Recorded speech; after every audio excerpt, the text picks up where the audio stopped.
देश में मौजूदा वक्त में करीब 10 करोड़ से ज्यादा डीमेट अकाउंट होल्डर्स हैं। और अगर आप भी मन बना रहे हैं कि आप अपना डीमेट अकाउंट खोलना चाहते हैं, लेकिन आपके मन में किसी तरह की कोई शंका है, कोई टेंशन है या फिर कोई सवाल है, तो आज हम आपके हर एक सवाल का जवाब देंगे। तो सबसे पहली चीज, सबसे पहला सवाल कि डीमेट अकाउंट आखिर होता क्या है। तो देखिए, डीमेट अकाउंट जो होता है बिल्कुल जैसे आपका बैंक अकाउंट होता है, बिल्कुल वैसे ही डीमेट अकाउंट होता है।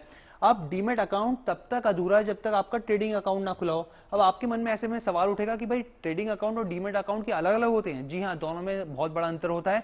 मैं अगर आपको डीमेट अकाउंट के बारे में समझाऊं कि आखिर डीमेट अकाउंट होता क्या है, तो देखिए, आपके शेयर्स हो गए, आपके म्यूचुअल फंड्स हो गए, आपके डिवेंचर हो गए, गवर्नमेंट सिक्योरिटीज हो गई, ईटीएफ हो गई, ये सब चीजें इलेक्ट्रॉनिकली आपके डीमेट अकाउंट में रखी जाती हैं। वहीं अगर हम ट्रेडिंग खाते की बात करें, तो अगर आप शेयर में निवेश कर रहे हैं, खरीद फरोख्त कर रहे हैं, सेल परचेज कर रहे हैं या फिर म्यूचुअल फंड्स को रिडीम कर रहे हैं, तो इन सब चीजों के लिए आपको ट्रेडिंग अकाउंट की जरूरत होती है। तो चलिए अब हम आपको आगे बढ़ते हैं। ये तो आपको क्लैरिटी मिल गई कि आखिर डीमेट अकाउंट है क्या।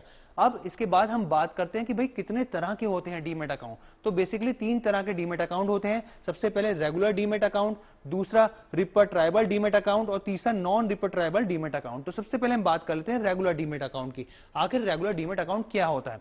तो अगर आप शेयर बाजार में एंट्री लेना चाहते हैं, निवेश करना चाहते हैं, तो आपको सबसे पहले रेगुलर डीमेट अकाउंट खुलवाना होगा। हम आगे आप बताएंगे कि इसके लिए कौन कौन से डॉक्यूमेंट्स की जरूरत होती है आपको, लेकिन पहले आप ये समझ लीजिए।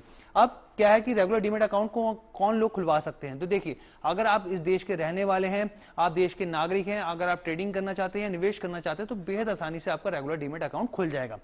दूसरी चीज, रिपर्ट्राइबल डीमेट अकाउंट आखिर क्या होता है, कैसे अलग होता है रेगुलर डीमेट अकाउंट से। तो देखिए, ये जो अकाउंट होता है ये भारतीयों के लिए नहीं, ये बल्कि एनआरआईज के लिए होता है, यानी नॉन रेजिडेंट इंडियंस के लिए होता है। अब इस अकाउंट की क्या शर्तें होती हैं। एनआरआईज इस अकाउंट में बेहद आसानी से निवेश कर सकते हैं, शेयर मार्केट में एंट्री ले सकते हैं। अब इसमें क्या है कि एक और खासियत है इस मैं आपको बताऊं अकाउंट की, कि विदेश में फंड बेहद आसानी से, बेहद सुविधा से आप ट्रांसफर कर सकते हैं। लेकिन उसके लिए क्या जरूरत होगी, उसके लिए आपको एनआरई यानी कि नॉन रेजिडेंट एक्सटर्नल अकाउंट की आपको जरूरत होगी। और अब इसके बाद बात करते हैं अगले नॉन रिपर्ट्राइबल डीमेट अकाउंट की। अब ये इससे पहले वाले से कैसे अंतर है। देखिए, इसमें एक अंतर है जो मैं आपको अभी समझा देता हूं। ये अकाउंट जो है वो भी एनआरआईज के लिए होता है। एनआरआईज इसमें बेहद आसानी से ट्रेडिंग कर सकते हैं, लेकिन यहां पर आप विदेश में फंड ट्रांसफर नहीं कर सकते।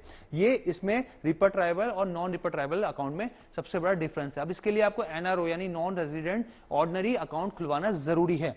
अब इसका अकाउंट में एक और चीज है जो ध्यान रखने वाली बात है, कि ये है इसमें कि आप अगर आपको भारत से कमाई हो रही है और विदेश से कमाई हो रही है, तो उन्हीं लोगों के लिए ये अकाउंट है। तो ये तो बात हो गई कि अब कि ये अकाउंट कितने तरीके का था। अब हम बात करते हैं कि अब कौन कौन से डॉक्यूमेंट जरूरी होते हैं, जो मैंने आपको पहले बताया था। देखिए, इस अकाउंट को खोलने के लिए कौन कौन से दस्तावेज जरूरी है। आधार कार्ड, पैन कार्ड, आपको पता है कैंसिल चेक, केवाईसी आप कहीं पे भी जाएंगे आपको केवाईसी तो फॉर्म भरना ही होगा। तो आपको तस्वीर के साथ जो है स्कैन सिग्नेचर के डॉक्यूमेंट जैसी चीजें जमा करनी होंगी। इसके अलावा डीमेट खाता, अगर आप डीमेट खाता खुलवाना चाह रहे हैं तो ऑब्वियसली बात है आपको डीमेट खाते के लिए फॉर्म तो भरना ही पड़ेगा। इसके साथ ही आपका निवेश की जो निवेशक है उसकी तस्वीर। अगर आप इतनी सारी डॉक्यूमेंटेशन जो है नहीं जमा करना चाहते हैं, तो आप क्या है ऑनलाइन की सुविधा भी ले सकते हैं, ऑनलाइन भी फॉर्म भर सकते हैं।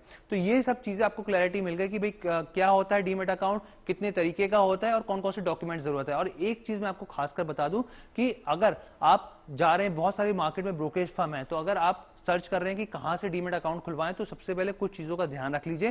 कि पहली चीज ये कि क्या ट्रांजैक्शन चार्जेस हैं, क्या मेंटेनेंस चार्जेस हैं, इन चीजों को देख लीजिए कि कहां ज्यादा है कहां कम है। उसके बाद ही फैसला लीजिए कि आपको कहां डीमेट अकाउंट खुलवाना है। जी साक्षी।